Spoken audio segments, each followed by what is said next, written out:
অলিমা বাসর রাতের পরের দিন হবে, এটাই সুন্নাত। বাসর ঘর সাজাতে হবে, এটাই ঠিক। ওই বিষয়ে আজকের মতো আর বেশি বললাম না।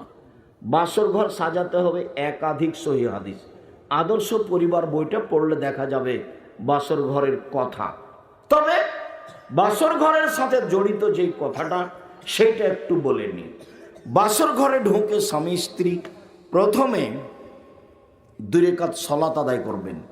স্বামী ইমাম হবে, স্ত্রী মুক্তাদি হবে পিছনে।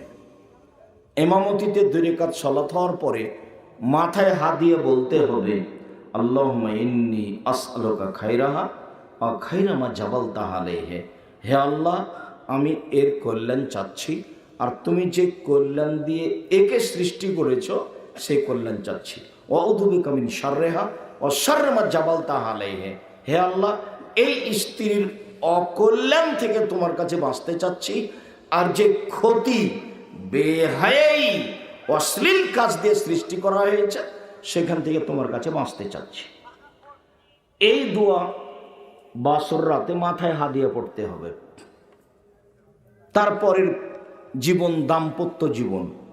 ইবনে আব্বাস রাদিয়াল্লাহু তাআলা আনহু বলেন, আল্লাহর নবী বলেছেন, লাউ আন্না আহাদাকুম আইয়াতিয়া আহলাহু, তোমাদের কোনো ব্যক্তি যদি তার স্ত্রীর নিকটে যায়, ফাকালা, তারপর সে যদি বলে, আল্লাহুম্মা জান্নিবনা শাইতানা, হে আল্লাহ, তুমি আমাকে আর আমার স্ত্রীকে শয়তান থেকে বাঁচাও। অজান্নিবি শয়তানা মা রাযাকতানা, আর আমাদের দুইজনের মিলনে যে সন্তান দিবা এই সন্তানকে শয়তান থেকে বাঁচাও। এখন আল্লাহ রাসূল বলছেন যে ইউকাদ্দারু বাইনাহুমা যালিকা লাইজুরহু শয়তান আবাদা, এখন যদি তাদের কোনো সন্তান পেটে আসে, শয়তান এই সন্তানের কোনো ক্ষতি করতে পারবে না। তাহলে বাসর রাতে যদি মাথায় হাত দিয়ে এই দোয়া না হয়, মিলনে যদি এই দোয়া না হয়, তাহলে ওই ছেলে অন্যায় অবিচার করবে, লুটতরাজ করবে, জেনাচুরি করবে, পড়াশোনা করবে না, গান বাজনায় মত্ত থাকবে, 2 কানে ইয়ারফোন লাগা থাকবে। এটাই ঠিক। কেন? হাদিস তো বুখারী মুসলিম। এখন তো ওই বাচ্চার উপরে শয়তান লেগে আছে। আবার বাক্যটা অনুবাদ করি। আল্লাহ রাসূল বলছেন, তোমাদের কেউ যদি তার স্ত্রীর নিকটে যায়, সে যদি বলে বিসমিল্লাহ, আমি আল্লাহর নামে মিলন, পারিবারিক জীবন মিলন আরম্ভ করলাম। আল্লাহুম্মা জান্নিবনা শাইতানা, হে আল্লাহ, তুমি আমাদের দুইজনকে শয়তান থেকে রক্ষা করো। ও জান্নাবি শয়তানা মা রাযাকতানা, আর আমাদের যে সন্তান দিবা এই সন্তানকে এই শয়তান থেকে রক্ষা করো। বাক্য শেষ। এখন আল্লাহ নবী বলছেন, ইউকাদ্দারু বাইনাহুমা ওয়ালাদুন, যদি এখন এদের সন্তান পেটে আসে, সন্তান যদি হয়, ফালা ইয়াজুরহু শয়তান আবাদা, কখনো শয়তান এই সন্তানের ক্ষতি করতে পারবে না। হাদিস বুখারী মুসলিম। কথা বোঝা যায়নি মনে হয়। সম্মানিত দিনী ভাই বোন, আবার পূর্বে ফিরে এসে এক অংশ বলে আমরা আলোচনার শেষের দিকে চলে আসছি। বিবাহের ব্যাপারে জরুরি কথা যে রাসূল সাল্লাল্লাহু আলাইহি সাল্লাম বলেছেন, দেখে বিবাহ করো, দেখে বিবাহ করা ভালো। এরপরে রাসূল সাল্লাল্লাহু আলাইহি সাল্লাম বলেছেন যে লা নিকাহা ইল্লা বিওয়ালিন, পিতা ছাড়া বিবাহ হবে না, অভিভাবক ছাড়া বিবাহ হবে না। ওয়ালা নিকাহ ইল্লা বিশাহিদাইনে, 2 জন সাক্ষী ছাড়া বিবাহ হবে না। আয়েশা রাদিয়াল্লাহু তাআলা আনহা বলেন, আইয়ুমা ইমরাতিন নাকাহাত বিগাইরি ইযনি ওয়ালিহা ফানিকাহুহা বাতিল ফানিকাহুহা বাতিল ফানিকাহুহা বাতিল, কোন মেয়ে যদি বাপের অনুমতি ছাড়াই বিবাহ বসে, সেই বিবাহ বাতিল, সেই বিবাহ বাতিল, সেই বিবাহ বাতিল, কোর্টের বিবাহ বাতিল, কোর্টের বিবাহ বাতিল। কোর্টের বিবাহ বাতিল। আবু হুরায়রা রাদিয়াল্লাহু তাআলা আনহু বলেন, আল্লাহর নবী বলেছেন, লা তুজাব্বিজুল মারাতু আল মারাতা, একজন মহিলার বিবাহ দিতে পারে না। ওলা তুজাব্বিজুল মারাতু নাফসাহা, কোন মেয়ে নিজে নিজে বিবাহ বসতে পারে না। এই কথা বলার পর আল্লাহ রাসূল বলছেন, ইন্না জানিয়া হিয়া আল্লাতী তুজাব্বিজু নাফসাহা, সেই মহিলা ব্যভিচারিণী যে নিজে নিজে বিবাহ বসেছে, বাপকে না বলে যে বিবাহ বসেছে, সেই মহিলা ব্যভিচারিণী। বাপ ছাড়া বের হয়ে গিয়ে কোর্টে বা কাজীর কাছে যে বিবাহ হয়েছে, সেই বিবাহে যদি 10 ছেলে হয়, সবটাই যার অবৈধ সন্তান। শেষ পর্যন্ত যদি তার বাপ মরে যায়, তার ভাই মরে যায়, যেগুলো ছেলে অবৈধভাবে হয়েছে, সেই ছেলে অভিভাবক হয়ে মায়ের বিবাহ পড়াবে। একদিন না একদিন তাদের বিবাহ হতেই হবে। বিবাহ যদি না হয়ে দুনিয়া থেকে মারা যায়, তোবারও সুযোগ হয়নি, জেনা অবস্থায় দুনিয়াতে উভয় বিদায় নিয়েছে, বিবাহ হতেই হবে। যেই বাপ রাগ করে মেয়েকে বাড়িতে নিবে না বলে ঘোষণা দিয়েছে, সে বাপ একটা কাপুরুষ ঘৃণিত বাপ। সে নিজেও বুঝমান নয়, বুদ্ধিমান নয়, ধর্মকর্ম বুঝে না, নিজেরও বুদ্ধি নাই, ধর্মকর্ম বুঝে না। তুমি যে এত ক্ষমতাশীল, তো বেটি চলে গেল কেন? তুমি যে এত প্রভাবশালী, নিজের মর্যাদাকে হিসাব করো। জিন্দেগিতে সে মেয়েকে আনবো না, মেয়েকে টুকরা টুকরা করে নদীতে ভাসিয়ে দেবো।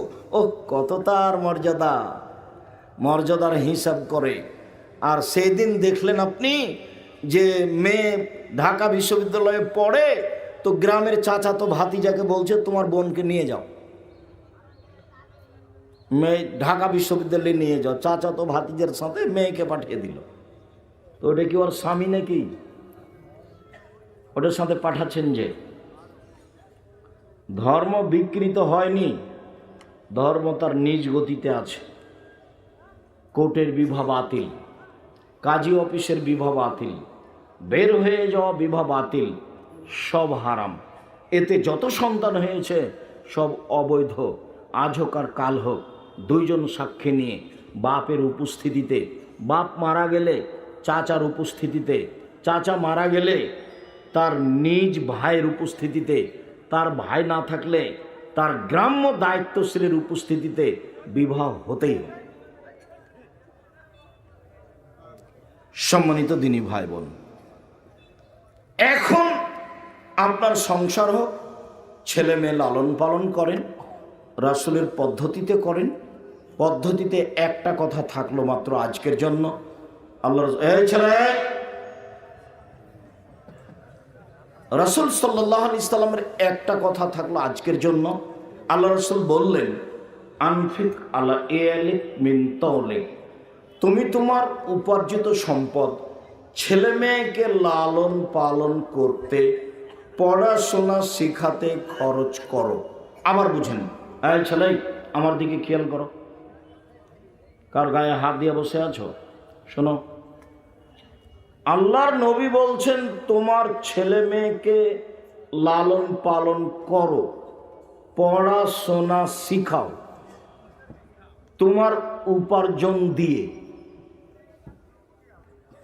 তাহলে বাপের বিত্তশালী বাপ, সম্পদ দিয়ে শিখাবো, নইলে ব্যবসা করে ছেলে মেয়েকে পড়াবো, নইলে দিন মজুরি করে ছেলে মেয়েকে পড়াবো, নইলে শেষে ভিক্ষে করে ছেলে মেয়েকে পড়াবো। ছেলে টোকাই হতে পারে না যতদিন বাপ বেঁচে আছে, মেয়ে গার্মেন্টসে যেতে পারে না যতদিন বাপ বেঁচে আছে। বাপ শেষ পর্যন্ত কি করে ছেলে মেয়েকে পড়াবে? ভিক্ষা করে। এটা হলো মানুষের উপার্জনের শেষ সীমা। ভিক্ষাটা মানুষের উপার্জনের শেষ সীমা। বাপ ছেলে মেয়েকে লালন পালন করবে, পড়াবে 25 থেকে 30 বছর পর্যন্ত। 15 বছর 16 বছর বয়সের ছেলেকে ব্যবসায় লাগালছেন কেন? কেন লাগাবেন? কেন লাগাবেন? আমি বাহির থেকে এসে নাচল মাদ্রাসা থেকে গিয়ে বাড়িতে গেলে, যখন আমি জমিতে কোনো কাজ করতে যেতাম, তখন আমার বাপ আমাকে বলতেন, বেটা তোমাকে যদি জমিতে কাজ করতে হয় তাহলে আমার মরার পরে করিও। আমার বাপ পড়াশোনা কিছুই জানতেন না। আমি পড়াশোনা করতে গিয়ে পড়ছি না বসে আছি না কি করছি আমার বাপ জানে না, কিন্তু জমি জায়গায় কাজ করতে গেলে আমাকে বলতেন যে এই কাজটা তুমি কখন করবে? আমার মরার পরে। আমি বেঁচে আছি, তোমাকে সংসারের কাজ করতে হবে এটা আমি চাই না। আপনি ছেলে মেয়েকে কেন এখানে কাজে লাগালেন?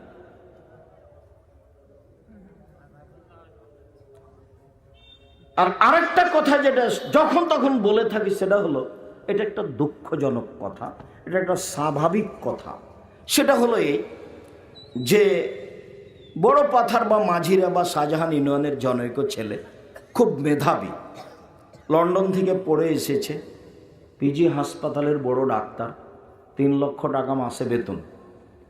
তো সেদিন গ্রামে আসলো কুরবানির আগে, গাড়ি থেকে নামলো, দেখলাম পরনে প্যান্ট আছে, টাকনুর নিচে আছে, গলায় টাই আছে, দাড়ি চাঁচা, বোনের আপনার ভাইয়ের আপনার সেলিকার যার যা আছে। মুনাফিকি করবেন না বক্তব্যের সঙ্গে, মুনাফিকি করে কোনো লাভ নেই। আমি বক্তব্য শেষ হলে মানুষ নির্দ্বিধায় ছবি তুলতে থাকে, অনেক সময় যখন কুলাতে পারি না তখন আমি এভাবে থাকি। ওটা তো আমি চাই না। মানুষ একবারে পা ধরে নেওয়ার, পায়ে হাত দিতে যায় যে একটা ছবি, একটা ছবি, একটা সেলফি দেন, একটা। আরে অবাক কথা, আমি তো এটা করি না, আমি এটা করব না। আমি যে বক্তব্য দিচ্ছি, এক সময়তে এটুকু কারো সাহস ছিল না। তো এখন দেখে মিডিয়ার মাধ্যমে সারা পৃথিবীর বাঙালি দিন ধর্ম জানছে ও বুঝছে। বিদেশে গেলে যা বোঝা যায়, বিদেশে গেলে যা বোঝা যায়, সেই সুবাদে আমি অনুমতি দিয়েছি, সেই সুবাদে মিডিয়া দেখতে পাচ্ছেন। যার কারণে আমি বলে থাকি, আমার মনে বড় স্বাদ, আমি এই দেশের মাটিতে উন্নত মানের প্রতিষ্ঠান গড়বই গড়ব ইনশাআল্লাহ, যেখানে ছেলে মেয়ে বাংলা, ইংরেজি, আরবি উন্নত মানের শিক্ষা অর্জন করে জাতির অন্যায়ের বিরুদ্ধে লড়বে, মুখে কলমে মিডিয়ায় লড়বে ইনশাআল্লাহ। এই যে মুখে আছি, এই যে মিডিয়া সামনে আছে, কলম সাথে আছে, দিন রাত মুখে মিডিয়ায় কলমে দিন প্রচার করে যাচ্ছি, জাতির সাথে কোনোদিন মুনাফিকি করিনি। আমার মনে বড় স্বাদ, আমি এ দেশের মাটিতে উন্নত মানের প্রতিষ্ঠান গড়বই গড়ব ইনশাআল্লাহ। সেটাই আপনাদের জামিয়া সালাফিয়া। জামিয়া সালাফিয়া এখন প্রায় 5000 ছেলে মেয়ে পড়াশোনা করে, 300 জন শিক্ষক শিক্ষিকা আছেন, যাদের প্রতি মাসে বেতন লাগে এখন 32 লক্ষ। রমজান মাসে লাগে 48 লক্ষ, কুরবানির মাসে লাগে 48 লক্ষ। কে দেয়? বগুড়া শাহজাহানপুর থানার লোকেরা দেয়। জামিয়া সালাফিয়া বৈদেশিক সহযোগিতায় চলে না, কোনো সংস্থার সাথে জামিয়া সালাফিয়ার সম্পর্ক নেই। জামিয়া সালাফিয়া দেশীয় কোনো বিত্তশালী দিয়ে চলে না। জামিয়া সালাফিয়ার মাঠে গিয়ে কেউ দাঁড়িয়ে বলতে পারবে না আমি এই প্রতিষ্ঠানে এই সহযোগিতা করেছি, আমার কথা মানতে হবে, এরকম কোনো কথা বলার মানুষ মাটির ওপরে নেই। আলহামদুলিল্লাহ। কিভাবে চলে? আপনি দেন 10 টাকা, আমি দিই 10 টাকা, এইভাবে চলে, এভাবেই চলছে, কোনো প্রকার সমস্যা নেই। বিদেশি শিক্ষক দিয়ে জামিয়া সালাফে ভরা। যারা ইন্ডিয়ান শিক্ষক, তাদের প্রতি মাসে বেতন আছে 60, 70, 80 হাজার টাকা মাসে বেতন, ওদের খাওয়া দাওয়া ভিন্ন, ওদের বাবুর্চি ভিন্ন। যারা সৌদি আরব থেকে শিক্ষক এসেছেন, একবারে মদিনা বিশ্ববিদ্যালয় থেকে সাবেক ডক্টর জায়েদ আল জোহানি আর ডক্টর মনসুর আসছেন, তারা আপনাদের জামিয়া সালাফের শিক্ষকতা করছেন। তাদের আনতে হয় টিকিট দিয়ে, পাঠাতে হয় বিমান টিকিট দিয়ে, আর খাওয়ার আপনারা দেন আপনাদের জামিয়া সালাফিয়া। এইভাবে তাদের খরচ বহন করে আসছেন, তাদের বাবুর্চি ভিন্ন। তাহলে জামিয়া সালাফিয়া 3 ধরনের বাবুর্চি আছে। সৌদি আরবের লোকের জন্য এক শ্রেণীর বাবুর্চি, ইন্ডিয়ান লোকের জন্য এক শ্রেণীর বাবুর্চি, আর আমরা যারা গরিব মানুষ ছাত্র শিক্ষক থাকি, আমাদের জন্য এক শ্রেণীর বাবুর্চি। যদিও আমি আপনাদের জামিয়া সালাফের অ্যাকশন দিয়ে খাই না, যদি খাই তাহলে আমি টাকা দিয়ে দেবো ইনশাআল্লাহ। আমি জামিয়া সালাফের কাছে 1 মিনিটের জন্য ঋণী হতে রাজি নই। আপনারা জামিয়া সালাফিয়া ডাঙ্গিপাড়ার মসজিদ করে ফেলেছেন, আর আপনারা জামিয়া সালাফিয়া রূপগঞ্জ, নারায়ণগঞ্জ, ঢাকায় মসজিদের কাজ আরম্ভ করেছেন 2 একর জমির উপরে। কতখানি? 2 একর, 6 বিঘা, যার একতলায় 10,000 মানুষ সালাত আদায় করতে পারবে। কিভাবে হবে? হবে একদিন ইনশাআল্লাহ। যার পাইলিং খরচ আছে 4 কোটি টাকা। ইঞ্জিনিয়ারকে বলছে ওগুলো আমাকে শুনিয়ে কোনো লাভ নেই, আল্লাহকে বলে যে আল্লাহ তুমি ব্যবস্থা করো, হবে একদিন ইনশাআল্লাহ, হবেই হবে। আমি কোনোদিন আপনাকে ফাঁকি দিইনি, তবে আমার মনে বড় স্বাদ। লক্ষ লক্ষ টাকা খরচ করে আল ইতিসাম পত্রিকা আপনারা বের করছেন, লক্ষ লক্ষ টাকা খরচ করে আপনারা দাওয়ায়ে আল্লাহর কাজ করছেন। হঠাৎ একদিন দেখছি গাড়ির গায়ে লেখা আছে দাওয়ায়ে আল্লাহ। আমি বললাম আব্বু আর দাওয়ায়ে আল্লাহটা কি? তখন আমাকে বলছে আব্বু আমি তো লন্ডন এসব দেশ ঘুরে দেখলাম যে ইহুদি খ্রিস্টান বিদ্যার বুদ্ধি বিক্রি করে খায়। তো যদি সত্য সত্যই শিক্ষা আমরা অর্জন করতে চাই তাহলে আপনার মতো দাওয়াতি কাজ করে হবে না, তাহলে আগে সূচনায় যেতে হবে।